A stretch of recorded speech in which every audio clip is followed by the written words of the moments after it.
Hello and happy Sunday. I don't know if you're necessarily listening to this on the day that it was published or if it's Sunday for you by chance, but as for me, it is Sunday, and I'm hoping that all of you, if it happens to be a Sunday, that you're getting everything you need out of this week today, even if it's only happening on the last day of the week. So happy Sunday. Let's dig in. So the title of this podcast episode and the focus is going to be on this topic that is incredibly divisive, is incredibly charged at this time. So the topic is sort of this concept of gender roles in relationships. And when I mean that, I mean when you move out of strictly a romantic dynamic, the dating, the courtship phase, and start to move into partnership. And that looks different for every person and for every couple. That could be live in boyfriend-girlfriend situation, live in boyfriend-boyfriend situation, live in partners. It could be whatever works for you. But it's really that step where you start to merge your two lives together, you walk in parallel, and that could happen at any stage. I know many people do not believe in living in this, cohabitation before marriage. I'm not here to put any of my standards or beliefs or anything that's tinged with any sort of religious guidance whatsoever. I'm more here to talk about the debate, as it were, because it always becomes a debate, and I don't think it has to become a debate. I think what works for you works for you. What works for me works for me, and there's no really right or wrong. As with everything that I've written about in my books, all of the masterclass content I've ever created, it's not really about this is right and that is wrong.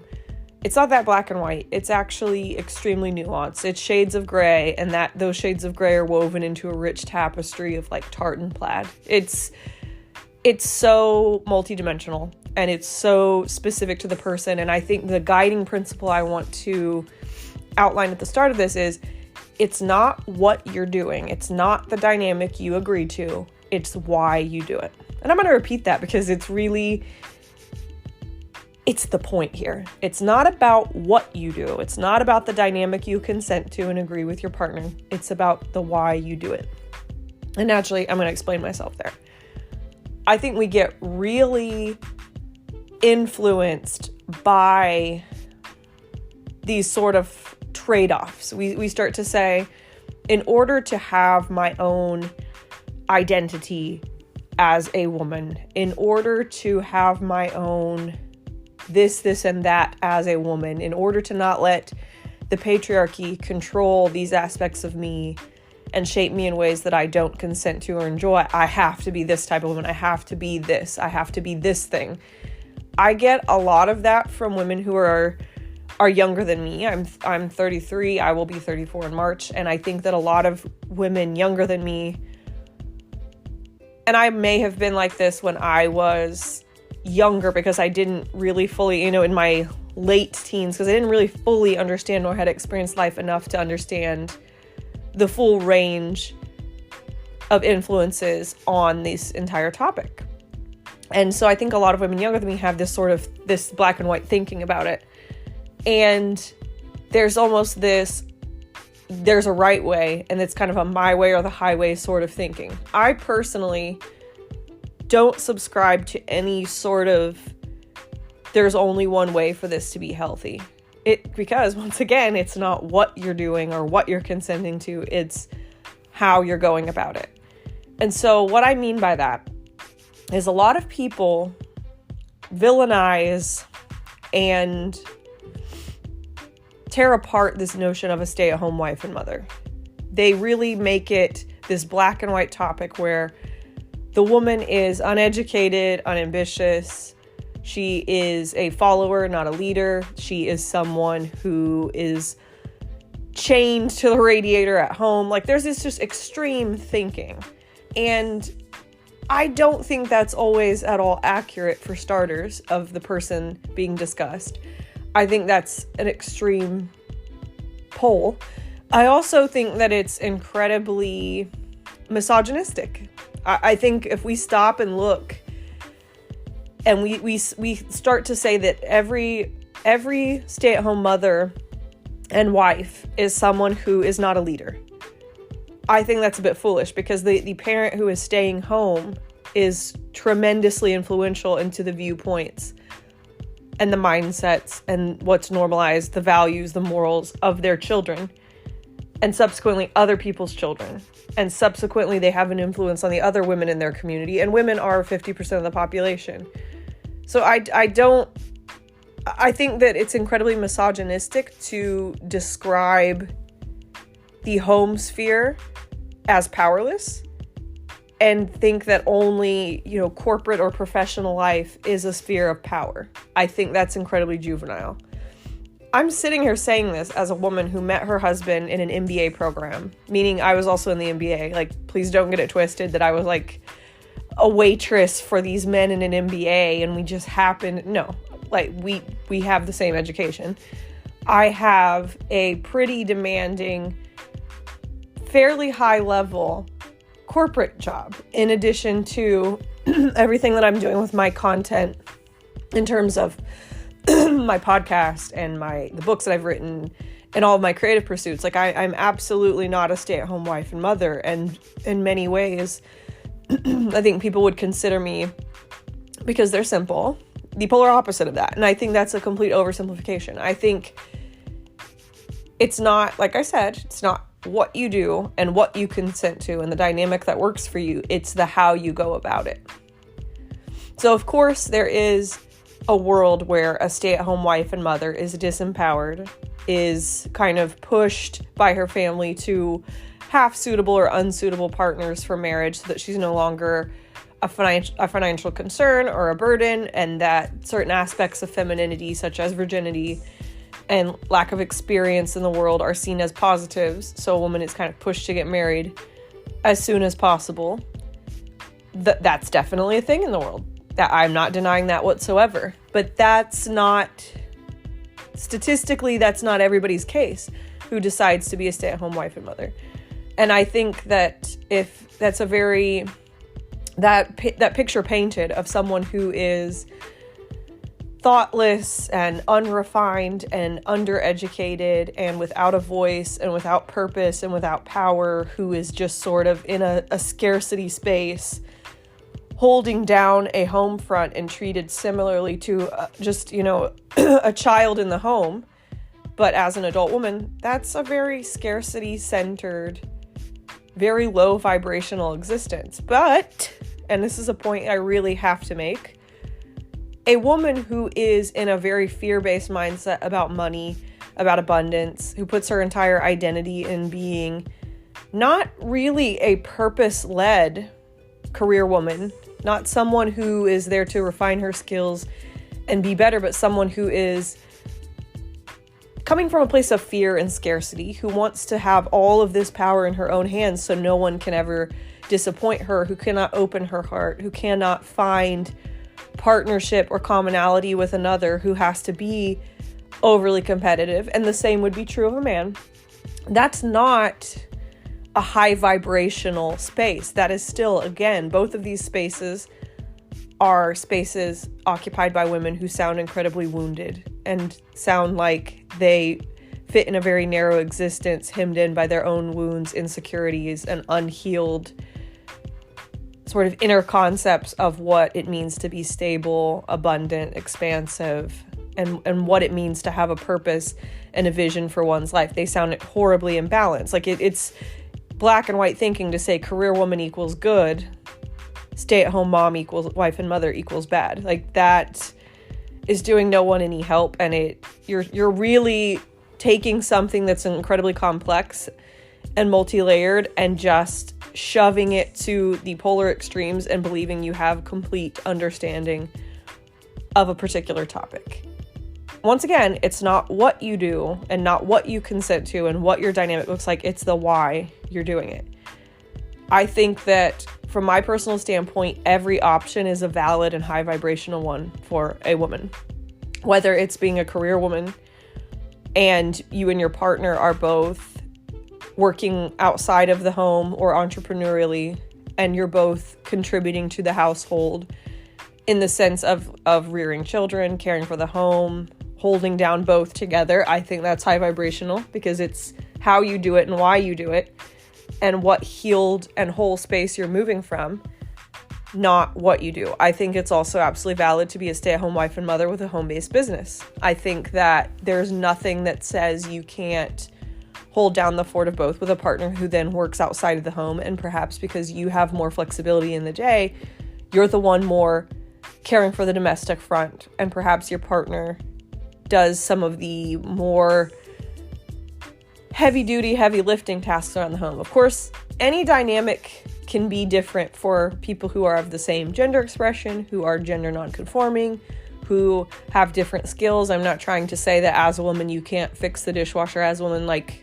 please don't be committed to misunderstanding me. I'm more just speaking about what I've seen most frequently from cisgender straight couples who are the majority. They are. I'm not at all trying to alienate or be dismissive of anyone who has any other life experience or realities. Definitely not. I'm an extremely open-minded person because I absolutely stand by what I said when it's not what you do or what you consent to, it's the why you're doing it. And if something comes from a place of love, authenticity, respect, expansion, there's nothing wrong with it. If something comes from a place of fear, lack, scarcity, struggle, there's something wrong with it. And so it can also be said, just kind of that third option, that there's absolutely nothing low vibrational about being a stay-at-home wife and mother who has a partner who works outside of the home, and that is your partnership. That is the path, the parallel path that you walk. Those are the two spheres that you each hold down. There's nothing, or there doesn't have to be anything disempowering or negative about or limiting about being the person who stays at home and trains up the next generation. Because at the end of the day, our children and those we care for, that's our legacy, right? And it takes a lot of resources. Just look at the animal kingdom to rear the young. It takes training them in valuable life skills. It takes feeding and sustaining them, caring for their hygiene and all their other concerns and their development on all spheres. But it also takes financial resources, and it takes planning for their futures and helping them to live in an expansive space through learning to manage their own resources, be they material or skill. Look at the animal kingdom. I think we get so caught up in trying to broadcast an identity. And my generation, people who are at around 30, like the 25 to 35 crowd, I think we're really, because of social media, because of all the labels that people need to describe who they are and that they're a good person more often than not. It's this broadcasting of like, no, I'm this, this, this, that. These are my affiliations. Can't you see from these labels I'm a good person? And both poles of people, both sides do this.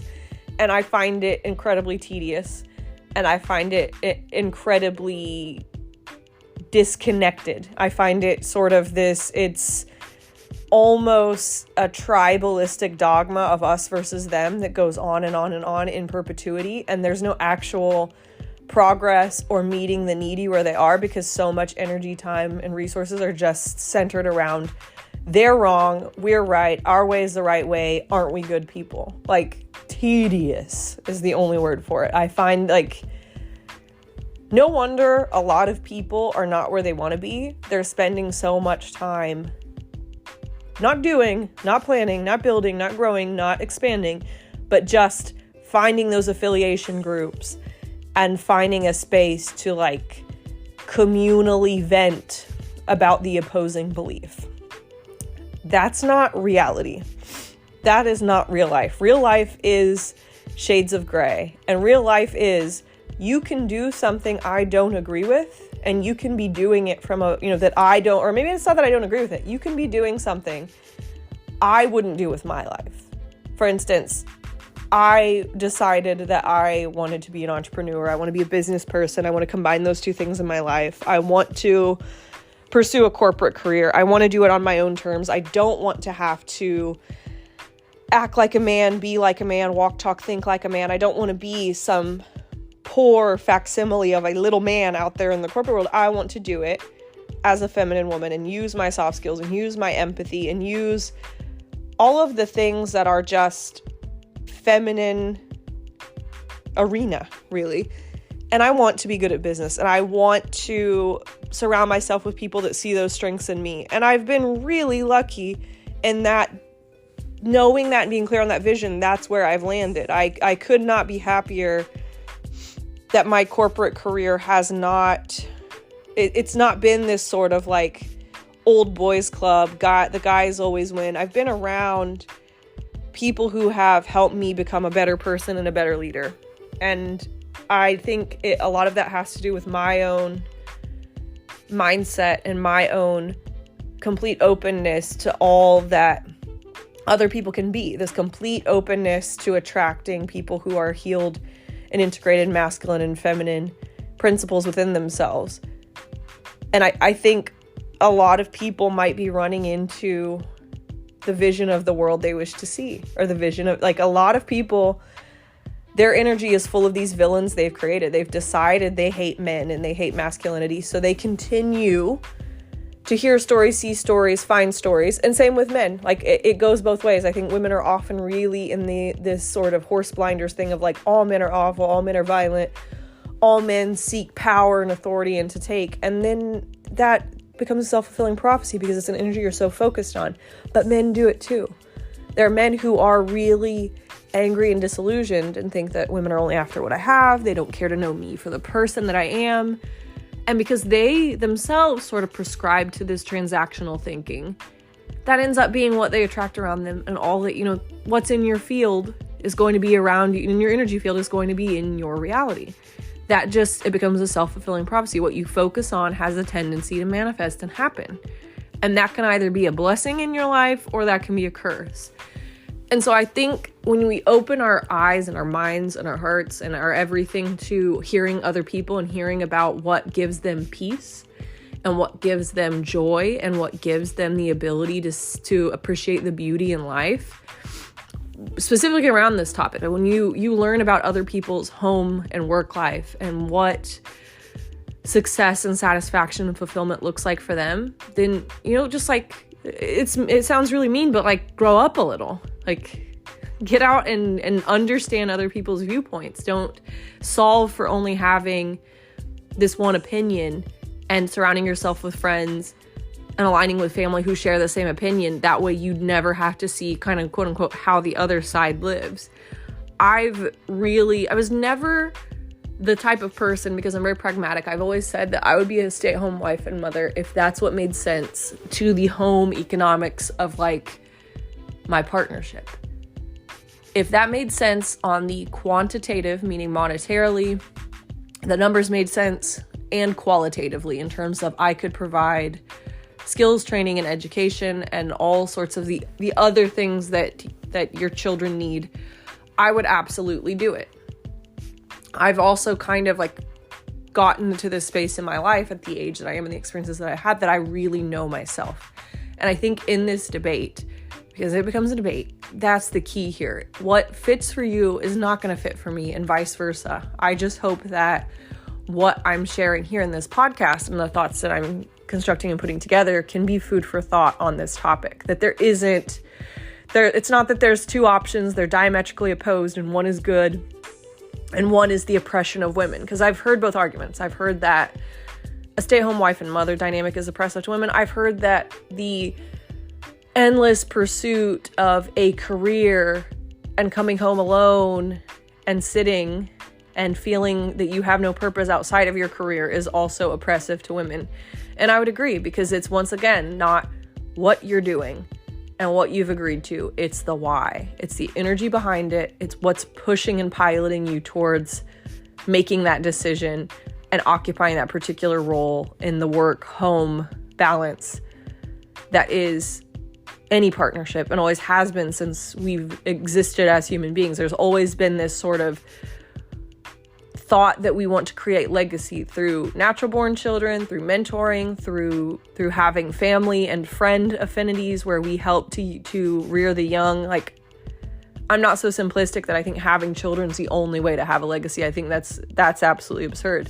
People have been imprinting on and rearing and raising the natural born young of others for millennia. There's not only one way to be a parent or to have legacy through other human beings. The point that I'm trying to make here is that ever since we have existed as human beings, there's been this thought that we want to leave a legacy behind. We want to rear some other beings or leave something behind that allows us to be immortal in the world in some way. And with that being said, there are certain considerations that have to be made around providence for said legacy, around the material maintenance of a family unit, be it just two partners, be it a nuclear family, be it a multi-generational family. Like there's certain givens here. It's a core part of who we are as human beings. So I just don't understand how people feel that there can really only be one way. I think it's just another turf to have a turf war of like, you're right and we're wrong. Here's the one way to do it. And I'll leave this one example because I don't want to sit and go through absolute everything. Perhaps this can be a conversation for a live stream, or it can be a breakout conversation. It can be something that's more research, because of course my podcast is really sort of what comes to me and is more conversational. But I think just to give one example as supporting evidence and food for thought, is like there's sort of this concept when you look at a woman being a stay-at-home wife and mother, or being a career woman out there building whatever it is she wants to build and contributing in a work sphere in whichever way she sees fit. There's sort of this concept of where the power lies. And I think there's this quick litmus test you can do to understand, is this oppression or is this liberation? And it's not as clear-cut as you may be thinking, especially if you so far haven't really been agreeing with my take.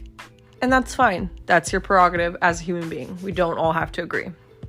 But if you look at it, and a woman being out in the workforce, a woman having to work X amount of hours a week, being away from her children, when that's not something that feels good to her, that is not liberation.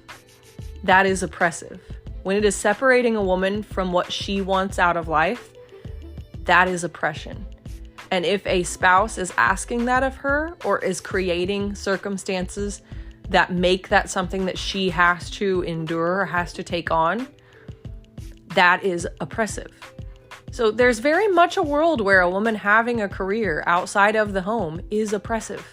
Similarly, if a woman has goals, wishes, dreams, if she wants to send her children to specific institutes and to build a social life outside of the home and learn certain skills or foreign languages, and she wants to put her children in a daycare facility, or to be with grandparents, or to be with aunts and uncles, or a close family friend who has the right values. If a mother has an ideal concept for how she would like her children reared, and she wants to go out into the workforce and work and build a career and build her legacy in her own way, and her partner or society pushes her away from that, that's also oppressive. That's not liberating. So to keep a woman in the home who does not want to be there, who has different values and has a different self-ideal, that's oppressive. That is not liberating. Similarly, to make a woman go out and work when she would rather be in the home, rather be holding down the fort with domestic pursuits, that's oppression. That is not liberating. The most liberating, high vibrational, peace-giving, joy-inducing option is what aligns with what that woman envisions for herself and her family, and what she and her partner consent to. I think it's absolutely insane to make assumptions and assertions that we have specific biological roles beyond childbirth, pregnancy, carrying to term, childbirth, rearing a child when they're biologically dependent for nursing.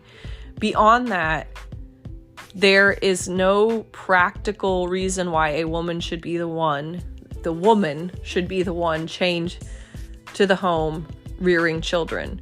There's a number of ways this can work out, but I also want to caution all of us on this extreme thinking that men and women are interchangeable. That's absolutely not the case. I personally believe that men are hardwired to hunt, to bring back, to provision and provide. It's something that they've been honing in on and perfecting for millennia, just like women were gatherers. So, I mean, personally, my life philosophy is that my husband stays the hunter and I'm the gatherer, meaning we both work, but perhaps it takes on different phases. But centrally, I am a woman who biologically maintains life through my physical body. So my physical presence is required for a certain set of years.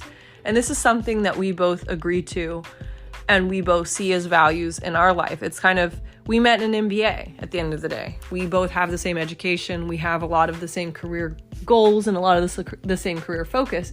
But we also have the same goals for family, for legacy, and for all these other aspects. I think that is how it should be pursued among all couples, that it is a unique and individual decision, and it can change over time. There's absolutely nothing that stops me from being a career woman to the present day, to be an MBA holder who has a corporate career, who's in managerial functions, who does this and that, and then takes time off to raise my children, and then gets back to it, and then pilots a highly successful career at widely growing and evolving and deepening levels of leadership. There's no rule book that says I can't do that. And I very well may.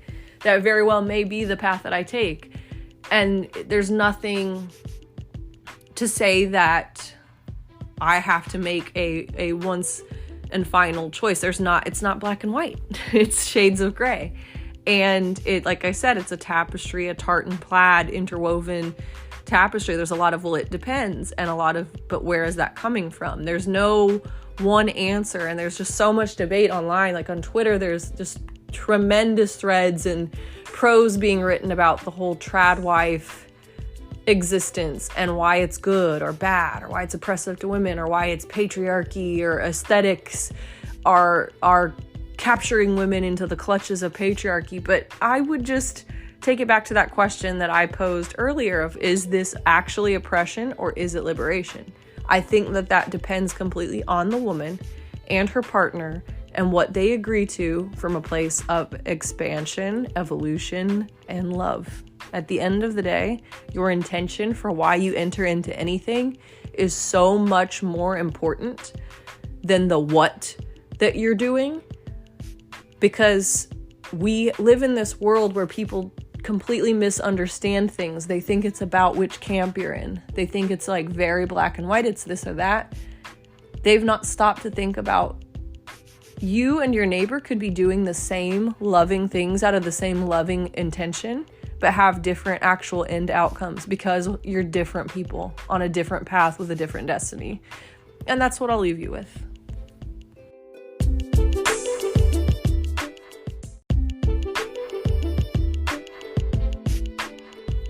Hello, listeners of the Birkin School podcast. I felt called this morning to make specifically a podcast about this topic based on a conversation that my husband and I had this morning. It's something that I've been thinking about a lot, and I've witnessed this not only in my own life, but I've witnessed it around my friends and some of the jealousy that's put towards them about what they've been able to accomplish or blessings that they've had in their life. And I've certainly had I've had jealous energy directed my way. And I think that the concept that I'm bringing to this podcast really helps us as well as others. I mean, if we can give this advice to others or give them this food for thought, it really helps people be a little bit more measured in the perspective that they take on what they have in their lives and what others have in theirs. So I want to be really clear in what it is I'm trying to say, because I understand that this topic can be misinterpreted and misunderstood, because I think that there are certain people that are in a lower vibration and they are really it's kind of like that meme that people share where it's like, I'm not happy. It happened to you. It should have happened to me, that people share, and people often share it in like an ironic, funny way. They don't really mean it. They more mean like, I have healthy envy of this for you, but people will share it about themselves, of kind of like their perspective of like, I'm not happy for you, it should have happened for me, or it's like something of like, I'm happy for you, it's just that it should have happened to me. And people often comment this when someone shares something on Twitter about their relationship being positive, or some thoughtful thing that happened for them, or their job panning out the way they wanted to, or some other such thing. And it's just like, it's a part of Twitter meme culture at this point. I mean, I would love to see stats on how often this one is used, because I see it all the time and it makes me laugh each and every time. Because like, who of us haven't known someone in our friend circle, in our family circle, in our acquaintance circle, someone that just always has that energy towards us of like, happy for you, but it should have happened to me. And it honestly is not the best energy to go around out there in the world. It's very irritating to the receiver. It's very irritating when you have that energy pointed at you, but more importantly, that type of energy blocks your own blessings, because there's nothing that stops manifestation and something being a match for you like you feeling that others have it and receive it, and you don't, and you won't, and you can't. It's just such a negative energy that sinks your ship here and kind of puts you in a space to not even, like, you're a sitting duck in the water. You're not going to ever, it is really that simple. And that complex at the same time. You will meet with what you match with. If you look at what others have and you think that you deserve it, don't understand why it happened to them, why you aren't receiving, blah, blah, blah, blah, blah. That's really not, that's a very closed off energy that is not going to have you meet with what it is that you want. And I will do a separate podcast episode on exactly why that is.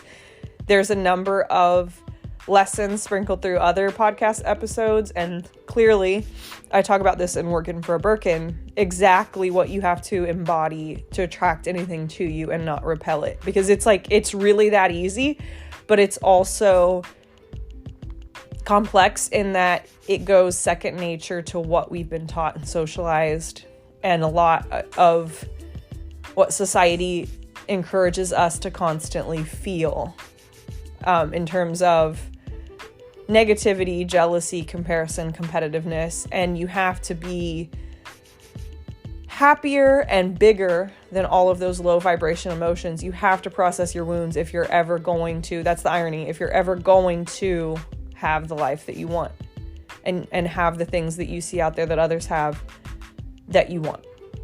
And that's not the main topic here today. The main topic here today is the notion that, and it's a big one, a lot of people want the blessings that another has, but what they don't realize is that there are burdens with every blessing.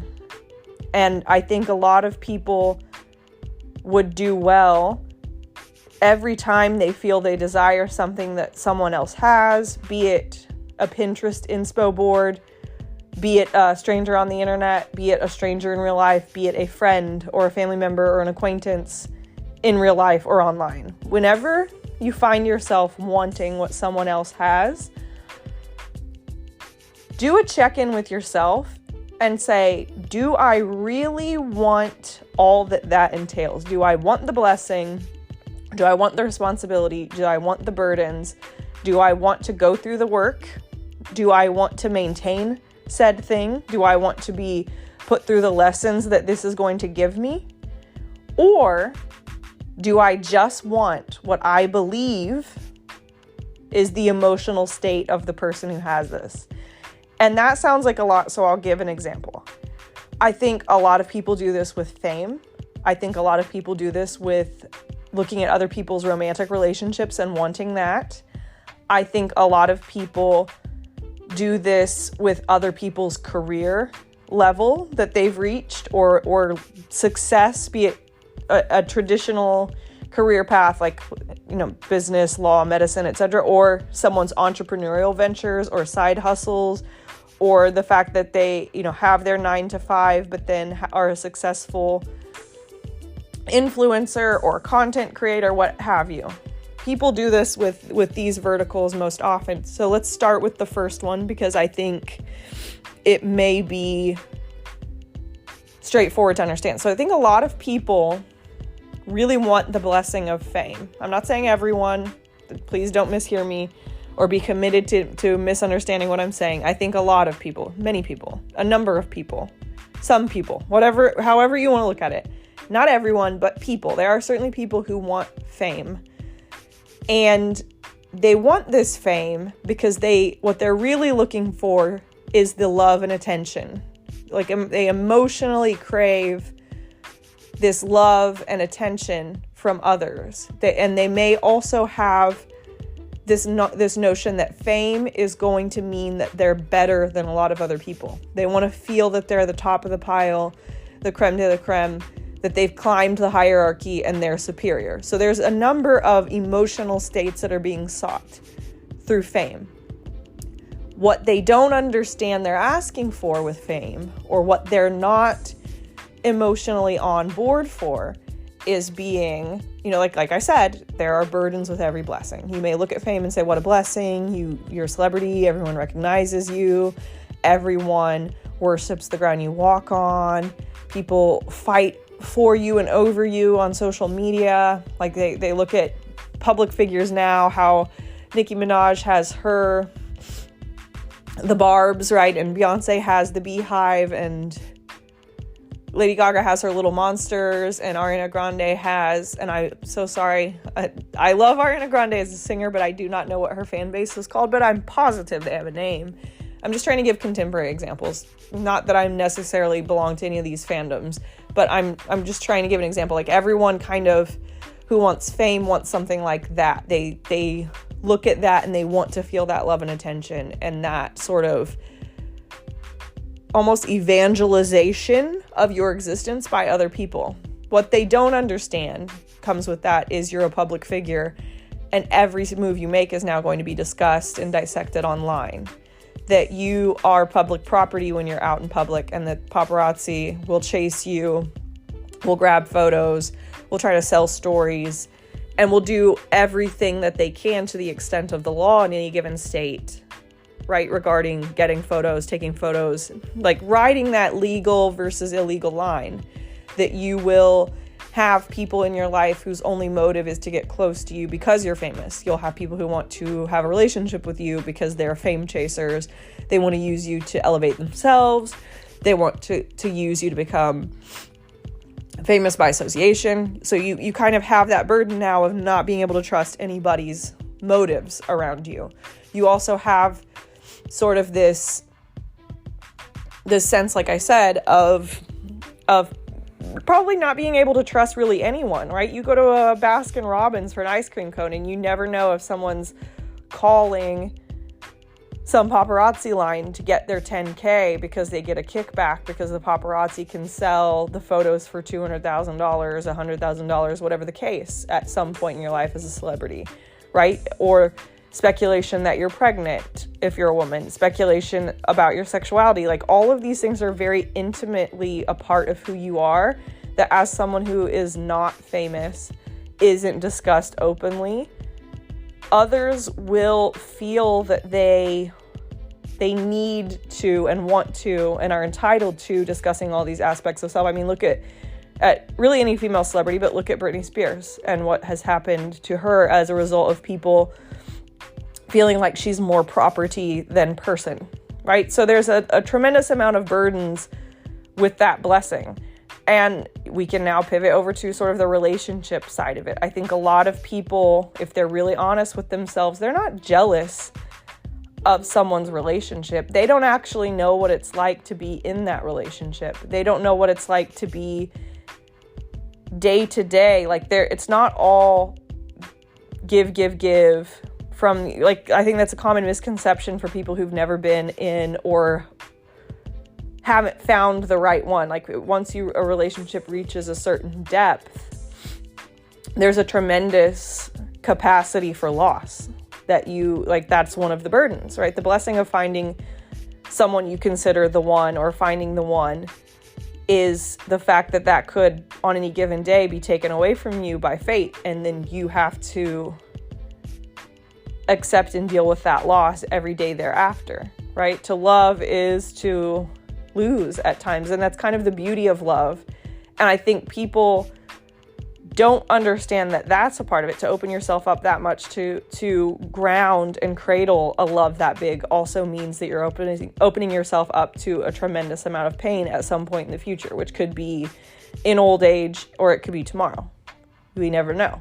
Whereas if you don't have that deep, intertwined romantic relationship, you're not open in that same way, right? It's all in that. The same can be said of very, very, very close friends, or best friends, or other people who friends that become like family. It can be said about family, that like having all of these things opens you up to that tremendous feeling of loss. There's also the simple fact that it's a lot of work. It isn't all benefits. A lot of people, be it fame, be it a romantic relationship, be it a career, a lot of people who covet something or want something that another has, what they really want is what they believe is that person's emotional state and the benefits emotionally that person is receiving from that experience or state of being.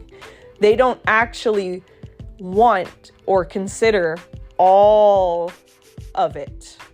And that could also be why they're not receiving it. If you want to be famous, but you're not ready to be that open and be an open book to the world, then you're likely not going to manifest fame for yourself, because the two cannot coexist. If you're not willing to be, if you're really shut off from being discussed openly and widely, and that's a fear that you have, then fame is probably not within reach, because that's famous people are talked about. Everyone, that's why they're famous, right? They are seen somewhere and then talked about ever after. The same thing with a relationship. If you're not open to being someone's support while you're also supported by them, a relationship is probably not going to manifest for you, because what you're really asking for is a certain emotional state. You're not asking for the whole kit and caboodle. And then, I mean, the same is true for a career. I think a lot of people look at a height someone has reached, or a title someone has, or a salary that they speculate someone has, and they don't think about, well, what hours did this person put into their education? What hours did they put into perfecting their occupation? What hours did they put into understanding this industry? What hard work went into that, and are you willing to do the same? There are trade-offs, right? I feel like, having participated in beauty pageants, there's naturally going to be winners and losers, and there's far few winners than there are people who don't place, people who don't title, people who aren't the winner, right? And I think a lot of people don't fully appreciate the fact that winning doesn't mean you showed up and you won. It means that you were the absolute most prepared. And there are trade-offs with that preparation. I think there's a lot of people in this world who are possibly jealous that someone has won something, or that someone has managed to achieve something, but they don't stop and think about, right, and that person achieved that by losing sleep training, by putting in the hours to perfect every last piece of the sort of performance art that is a beauty pageant. When they could have been, going to the movie theater, having a bunch of snacks and chilling out, instead they were working on their platform, or doing charity work, or sitting with children with terminal illness in the hospital, and coming face to face with a lot of difficult emotions around loss and mortality and the fairness of the universe's grand design. Like, I think a lot of people don't understand the burdens and the hard work and the trade-offs that belie a lot of blessings.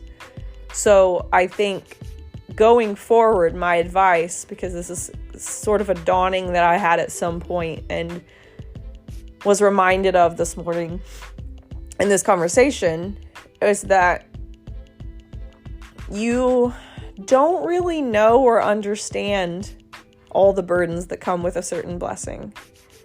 You don't, when you covet or want something that someone else has,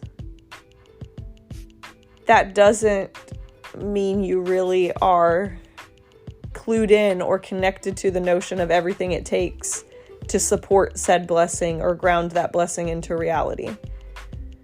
Fame is but one example. Relationships are another very different example, but it still applies. Like, you have to think about, when you see something that someone else has, think about it holistically. Think about it like 360 degree. Think about it. What does this thing look like on its best day? What does this thing look like on its worst day? When I think about the worst day, is that something that I'm still excited about? Am I ready and willing to go through that path to have that thing? And I think in a lot of cases, when we go through this exercise of like a 360 degree examination of said thing or state that we want, we realize, no, I don't want that. I don't want fame. I don't want this relationship that someone else has. I don't want their career path. What I really want is an emotional state I believe that they've mastered and cracked.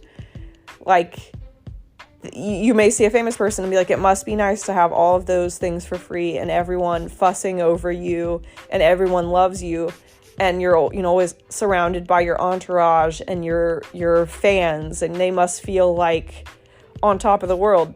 But in reality, that famous person is the loneliest person in the room. No one really understands them. No one actually knows the real them, because that celebrity identity, like how Beyonce's explained Sasha Fierce, is not even their real actual internal self, the authentic self. It is a commodity. It is a product. It is created in boardrooms and recording studios and in the stylist's sketch pad. It is not a real person. It is a marketable product. And so perhaps that celebrity, which I'm not trying to say that Beyonce or Lady Gaga or Ariana Grande or anyone, or Nicki Minaj or anyone, feels tremendously lonely or that they're not really loved. I don't know them. I don't know their situation. I'm just saying, like, food for thought.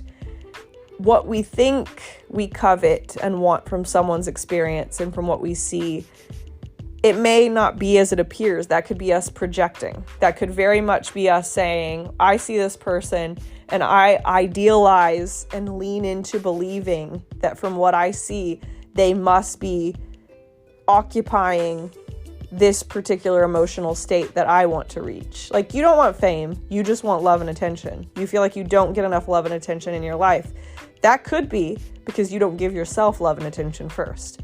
And that's a huge wound I've seen a lot of people have, like the perpetually unable to be alone people.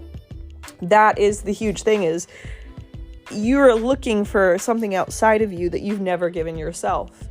And you don't even really know how to receive. So you're constantly starving for this. Same thing with a relationship. I think a lot of people create these sort of projections in their mind that romantic love is the highest form of love, and that finally, if they find another person and they find that relationship like what they see someone online has or someone in their life has, that now all of their feelings of not being good enough, not being worthy, not being attractive, not being loved, not being cherished, all those will just evaporate and go away, because that person they're witnessing must feel so loved and chosen and attractive and worthy. And like, no, as someone who's married and has had a long-term relationship, you have to remember I got engaged in a long-distance relationship and went through every step of courtship leading up to that in a long-distance sort of situation across years.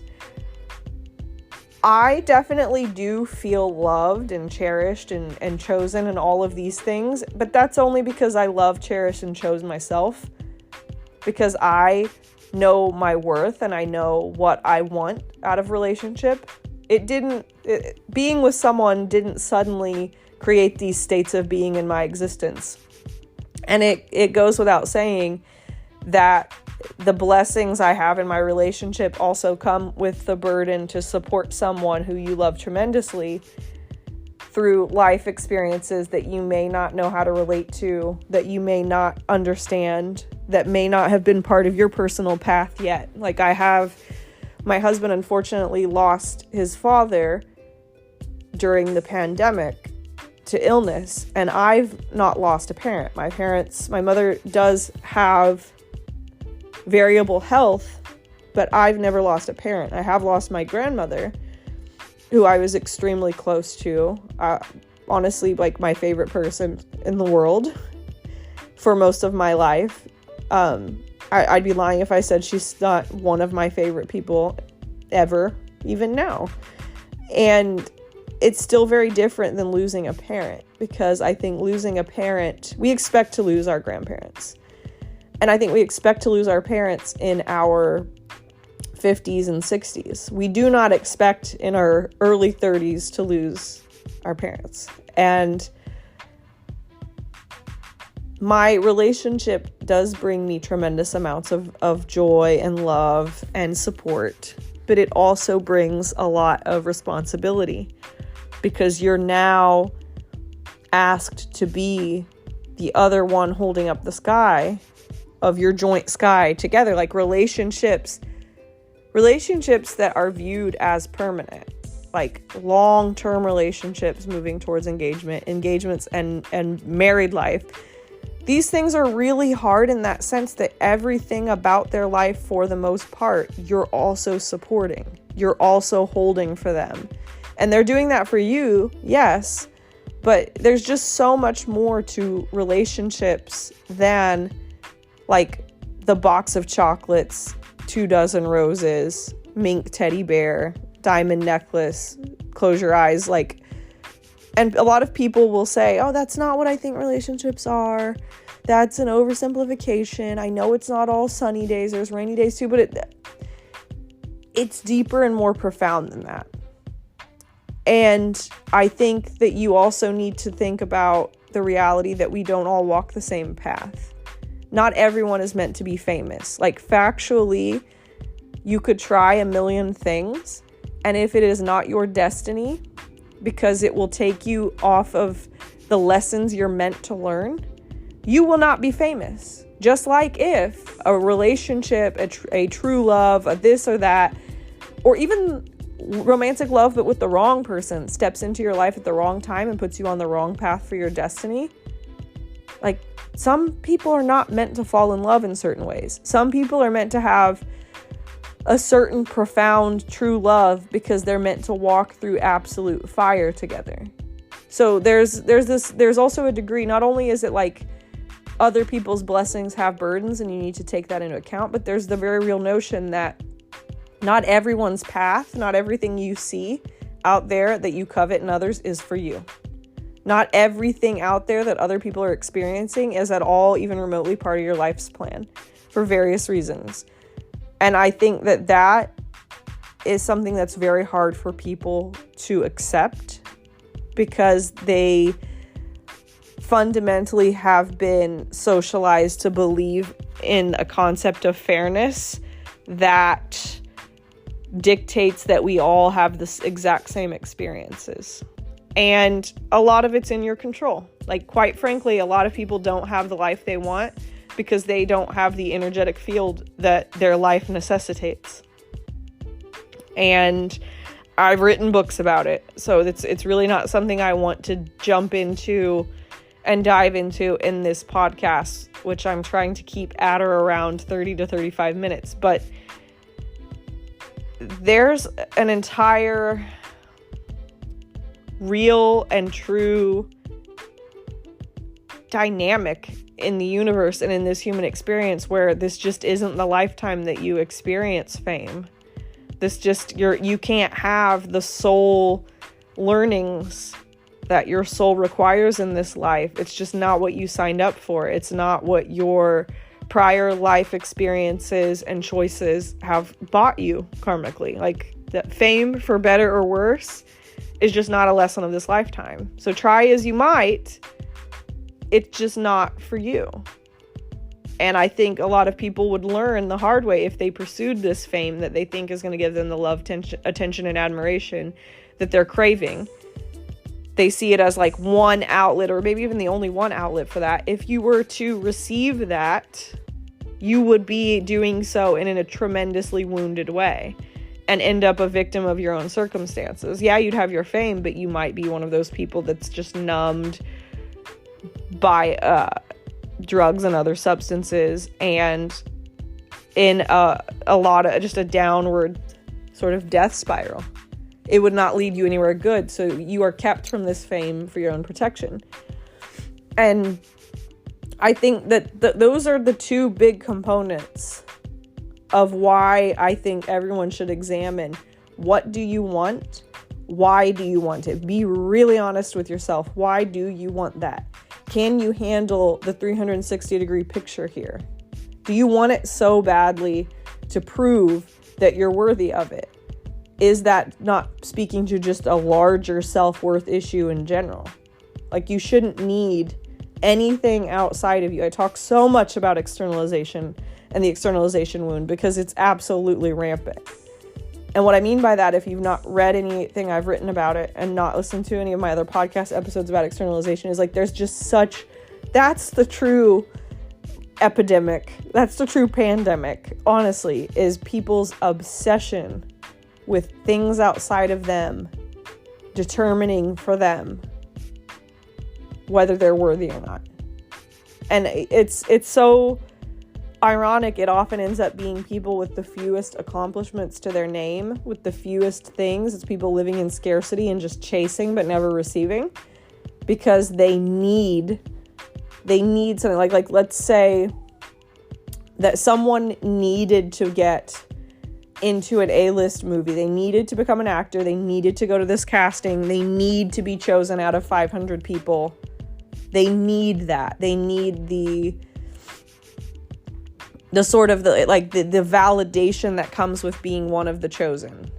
I promise you, they will go to every casting and they will not be chosen, because that energy is repulsive and repels away that outcome that they want, because you are looking for others. One of the great lessons of our lives, of our soul's journey, is do not rely on others as human beings to choose you, to tell you you're good enough, to make your blessings in this world. People are just conduits for God's will. And you don't have to believe in God to understand that. I mean, like the universe, the greater force, God, any number of names you have for the higher power. People are just conduits.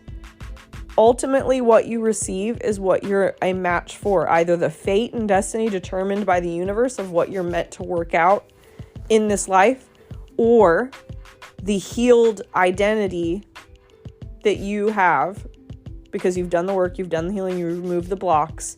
What you manifest from a loving, self-loving place, and what you're a match for because you believe it's for you. That's what you get in this life. You don't get things in life because you show up crying with your arms outstretched saying like, I need this to feel okay about myself. I need this to feel worthy. And I have seen this in my life, taking on my modeling career, stepping into doing beauty pageants, moving around in the corporate world. Nothing has ever worked out for me when I was in a place where I needed that next move. Like I needed that modeling job. I needed to work with that brand. I needed that photo shoot. I needed that cover. I needed this thing. None of that has ever worked out for me when I needed it to show me I was good enough for the modeling industry. Everything has shown up for me. Everything has been a journey when I was open to the lessons and open to understanding and moved from a space of like, I want to collaborate with people. I just want to create. I want to show up. It's a job like any other. When I showed up to work and wanted to work, and just so happened that it was as a model, things worked for me. When I was like, I'm a model, put me to work, let's work and collaborate, I got jobs. I got photo shoots. I got collaborations. I got various different things.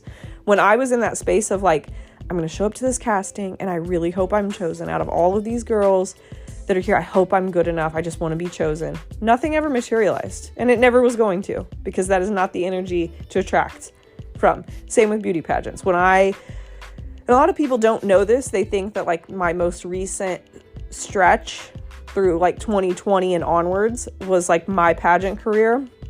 But I think those are people that don't understand my eras. To take it back to an Ariana Grande, Lady Gaga, Taylor Swift place. These people don't understand my eras. I have been doing pageants since I was 18 years old. I did a lead up to like a regional feeder pageant that fed into Miss Indiana, which fed into Miss USA, which would have ultimately fed into Miss Universe when I was 18. Obviously, I was woefully unprepared. And I didn't do horrible, but I didn't take the crown. I didn't go on to Miss Indiana and then, get crowned Miss Indiana to go on to Miss USA to immediately, make it to the Miss Universe stage. But I have done pageants within the system. And it was really coming from a place of like, I know this will help add a bullet point to my modeling career, at 18 years old when I began, when I could, legally make my own choices about my career and my education and things of that nature. I approached that pageant like, this will give me a bullet point for my modeling career. I was not someone who aligned with the outcome the way the girls who won did. I wanted it as an achievement to allow me to focus on modeling it, and they wanted it because they wanted to work with the platform. They were kind of in that mindset of, I'm your miss, put me to work as a miss. I'm here to work. And everyone who's looking to select that title holder, because the energies of that collaborative team are aligned. Just like with a photo shoot as a model, the hairstylist is there to work and put out good work. The photographer is there to work and put out good work. Everyone's there to work. So as a model and as a beauty pageant contestant, as a beauty queen, you need to be, and this is true of everything. I mean, I know people are probably listening to this and like, well, I'm not a model. I've never modeled. I'm not a beauty queen. I don't care for that. Great. That's been my path. I'm sharing my path. Everything's about being in alignment for that collaborating team. And so once my mindset shifted to like, I'm this and I'm here to work as this, put me to work, let's collaborate, world open up. But the thing with that is, you've got to do the work. It's not about you. It's not about like, you're so pretty, you're a model, you will be chosen based on how pretty you are at the end. No, everyone's there to work.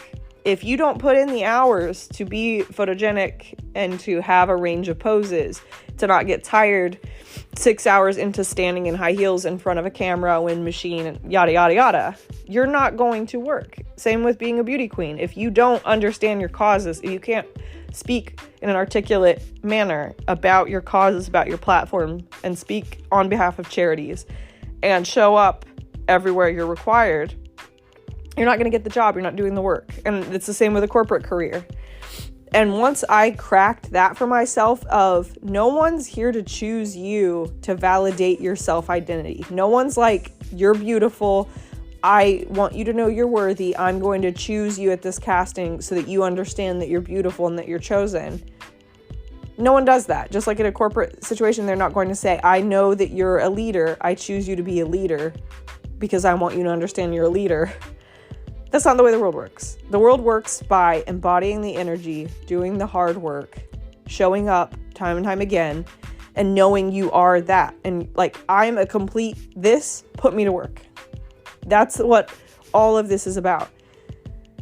And so that's kind of my little like crack the code moment regarding externalization, is stop needing others to stamp you with a certain label, to tell you you're worthy and you're good enough. Know you're that. Figure out, reverse engineer what it takes to become that so that you can work in that role. Because it's that timeless quote where people say, like the blessing, the achievement is there. It's just hidden in the hard work that you're not doing. It's hidden in the hard work that you're not doing because you think that it means, like, it really speaks to a fundamental self-worth and self-esteem issue. People idealize certain roles in occupations. Like if I were a model, I'd have high self-esteem. I'd feel good about myself. If I were a beauty queen, I would have high self-esteem and feel good about myself. If I were a C-level executive, I'd finally feel like I was good at business and I will have good self-esteem and self-worth about myself. That's not how it ever works. You have to embody the energy and become the thing before everyone will recognize you as such. Fake it till you make it is not very real, in the sense that you can't just show up completely unable to hold down the occupation and be stamped with that because that's what your self-esteem needs. And I think that's the huge, like, that's a common thread in what I'm talking about regarding people coveting and wanting what others have, be it fame, a romantic relationship, a career, an achievement. They don't actually want that. Just like some people don't actually want to be a model. They want to feel beautiful and chosen. And they've been socialized across childhood and across their wounding that models equals beautiful. Other people thinking you're beautiful means that it must be true and that you need to be chosen for this to prove that you are beautiful. That's the wounding. And just to give one example, that's not how any of this works. And there's a common thread between the main topic here around coveting what people have and their blessings, but not understanding their burdens. The common theme here is the wound of needing the universe to give you something, to stamp you with something, so that you can have an emotional state that you desire. You and your work and your self-confidence and your inner belief is the only one who was ever going to give you that emotional state that you so desperately want. And the reality is, it's not an emotional state, it's a genuine embodiment. That way you don't have these ups and downs. You don't have to constantly revisit. Like now, for me, I don't need, because I've healed the wounds, I don't need things outside of me to be proof in the world that I'm this or that I'm lovable, that I should be cherished, that I'm high value, that I am worthy of love and worthy of opportunities or really anything. I don't need anything outside of me to prove that to me. I know it, so I'm magnetized to it. You know X about yourself, so you're magnetized to X.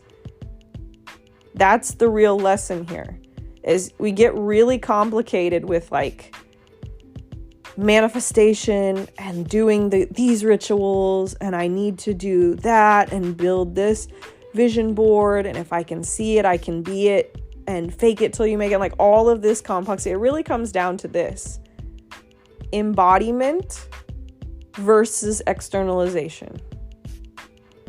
Knowing what you are because you have refined yourself like a diamond and faceted yourself to be something, versus needing to show up in spaces and have the external, have the others, have people outside of you stamp you with that title, that label, that achievement, that you're at that level. Embodiment versus externalization.